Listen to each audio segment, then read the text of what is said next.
ជំរាបសួរអស់អ្នកកម្មសិក្សាការីមកពីខ្មែរដែលរួបរวมគ្នាជាគ្រួសាររបស់យើងខ្ញុំគឺលោកខឹមខេញ៉ានប្រធាននិងនាយកប្រតិបត្តិក្រុមហ៊ុន Vuvan Development ជាដំបូងយើងខ្ញុំសូមអរគុណយ៉ាងជ្រាលជ្រៅចំពោះអ្នកទាំងអស់គ្នាដែលជាគ្រួសារមានតម្លៃដល់យើង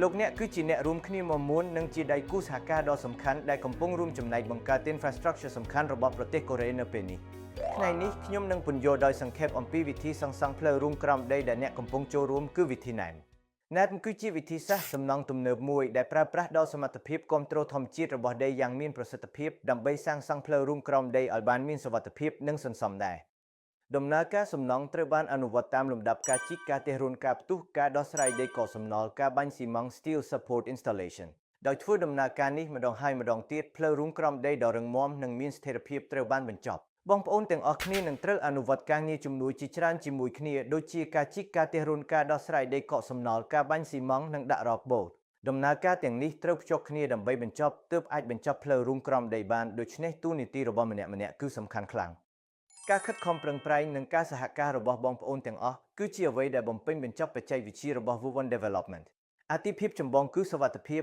ក្រុមហ៊ុននឹងនៅជាមួយបងប្អូនជានិច្ចដើម្បីឲ្យបងប្អូនមានមោទនភាពការសាងសង់ផ្លូវរួមក្រោមដីណែតធ្វើឡើងនៅក្នុងកន្លែងតូចចង្អៀតនិងងឹតកម្មករត្រូវតែធ្វើការជាមួយគ្នាយ៉ាងច្បាស់លាស់ដើម្បីរក្សាសុវត្ថិភាពគ្នាទៅវិញទៅមកក្នុងស្ថានភាពដែលមានចក្ខុវិស័យកំណត់បន្ទាប់ពីការផ្ទុះគ្រឹះថ្មដែលអាចរលំបានត្រូវតែគ្រប់គ្រងយ៉ាងលឿននិងត្រឹមត្រូវបំផុត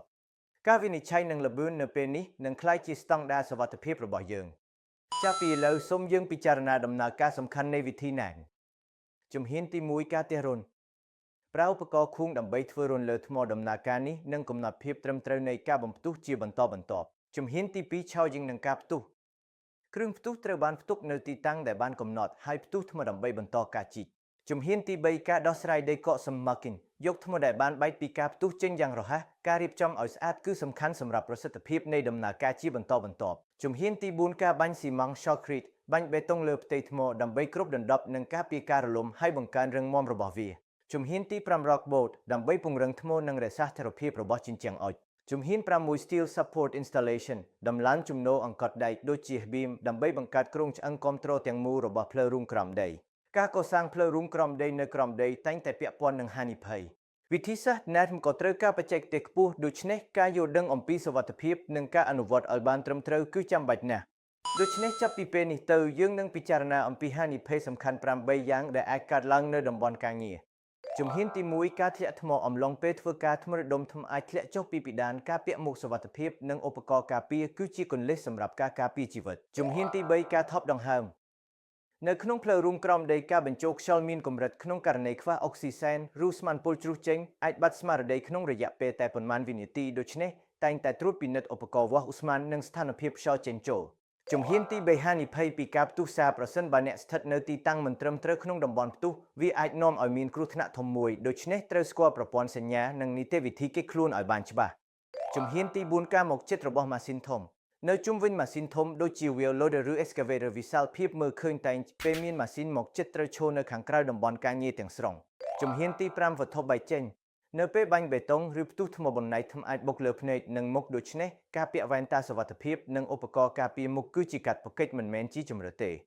ជំហានទី6ការរអិលនិងការធ្លាក់ជួនសើមតំបន់ងឹតនិងខ្សែភ្លើងដែលមិនបានរៀបចំគឺជាកត្តាគ្រោះថ្នាក់ទាំងអស់មុនពេលចាប់ផ្ដើមការងារត្រូវពិនិត្យជុំវិញនិងតែងតែពិនិត្យមើលជើងរបស់អ្នកជំហានទី7សំឡេងរំខាននិងការរញ្ជួយ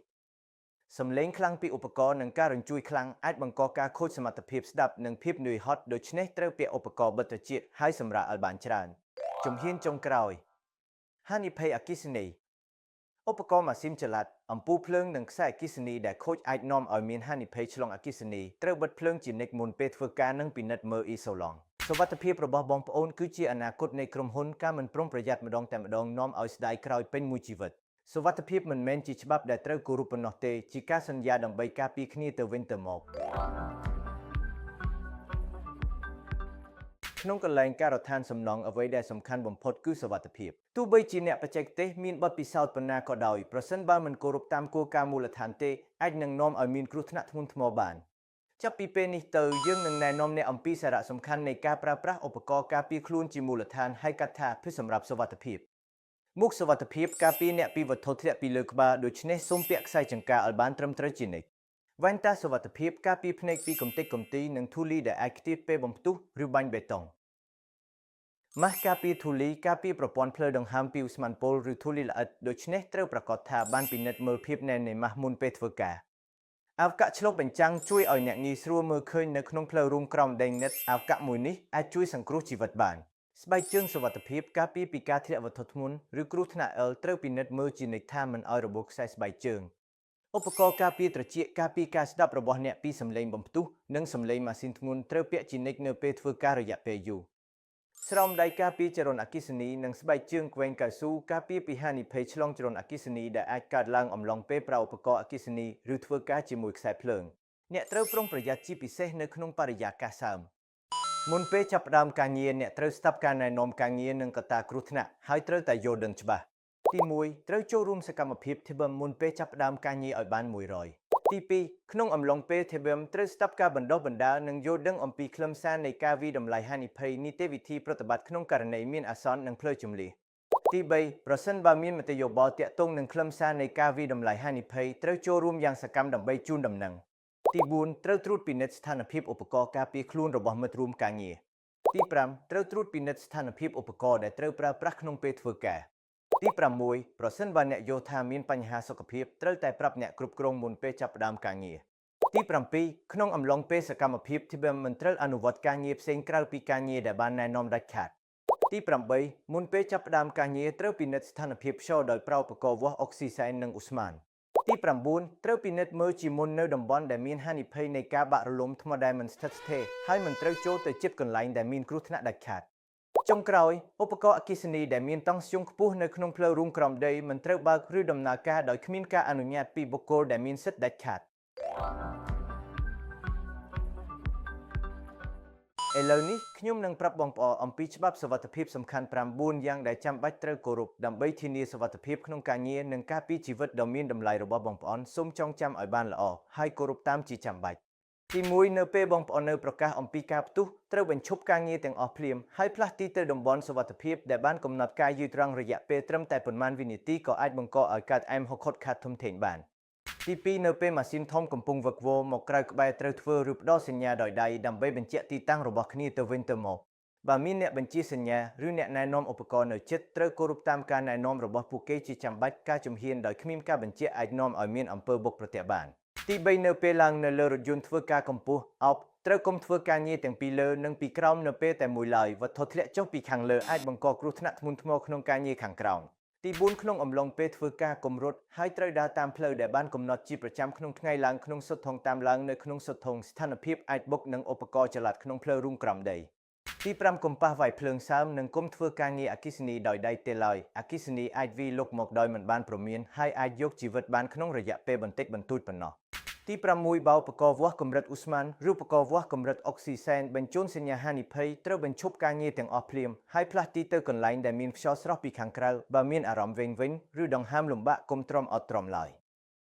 ទី7បើឃើញភ្លើងឬផ្សែងត្រូវជូនដំណឹងភ្លាមទៅកាន់មិត្តរួមការងារឬអ្នកគ្រប់គ្រងតាមដានផ្លូវគេចខ្លួនដែលបានបង្រៀននៅពេលបណ្ដុះបណ្ដាល TBM ហើយផ្លាស់ទីឲ្យបានរហ័សបើចាំបាច់សូមប្រើឧបករណ៍ថ្នាក់ដំបូងដែលបានដាក់តាំងក្នុងតំបន់ការងារដូចជាម៉ាស៊ីនពន្លត់ភ្លើងនិងឧបករណ៍គេចខ្លួនបន្ទាន់